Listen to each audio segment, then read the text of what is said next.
મિત્રો, જીવન એક રોલર કોસ્ટર જેવું છે, ક્યારેક ઊંચાઈ, ક્યારેક નીચાઈ. પણ સવાલ એ છે, આપણે એ સફરનો આનંદ લઈએ છીએ કે નહીં? આજે આપણે શીખીશું કે ગમે તેવી પરિસ્થિતિમાં પણ શાંતિથી, આનંદથી અને મોજથી કેવી રીતે જીવી શકાય. હકીકત એ છે કે જીવનમાં બધું આપણા હાથમાં નથી, પણ એક બાબત આપણા હાથમાં છે, અમારી દ્રષ્ટિ, અમારો એટીટ્યુડ. તમે એક જ પરિસ્થિતિમાં બે પ્રકારના લોકો જોઈ શકશો, એક જે ફરિયાદ કરે અને બીજો જે તેમાંથી કંઈક શીખી શકે. પરિસ્થિતિ બદલી શકાય કે નહીં, એ આપણે નક્કી કરી શકતા નથી, પણ તેને કેવી રીતે જોવી છે, એ આપણે નક્કી કરી શકીએ છીએ. કોઈક સવારમાં મોડું મૂકી જાય, તો આખો દિવસ ખરાબ થઈ જાય, પણ એના બદલે, શું એ દિવસને સારું ન બનાવી શકાય? દરેક ખરાબ ઘટના પાછળ પણ કંઈક સારા છુપાયેલું હોય છે. આપણે જો સકારાત્મક રહેવા શીખી જઈએ, તો જીવન ભારે બની જાય એના બદલે મજાની સફર બની શકે. લાઈફ કોઈ ડેસ્ટિનેશન નથી, એ એક સફર છે. તો શા માટે માત્ર મોટા પળોની રાહ જોવી? નાના નાના પળોમાં મોજ લો, ચા પીતા પીતા મ્યુઝિક સાંભળો, વરસાદમાં છાંટા માણો, કામ કરતા કરીને પણ થોડી મસ્તી કરો.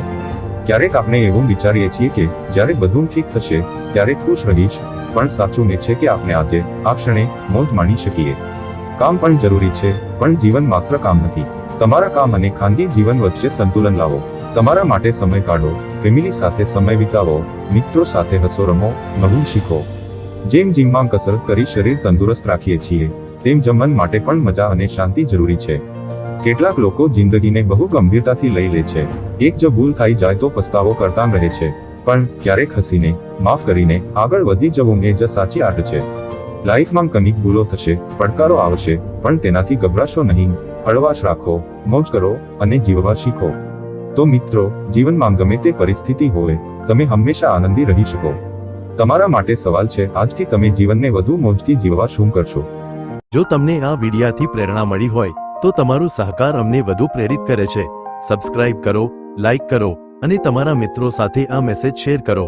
સાથે મળીને આપણે પ્રેરણાનું એક મજબૂત અને સુંદર જૂથ બનાવી શકીએ. જય દ્વારકાધીશ.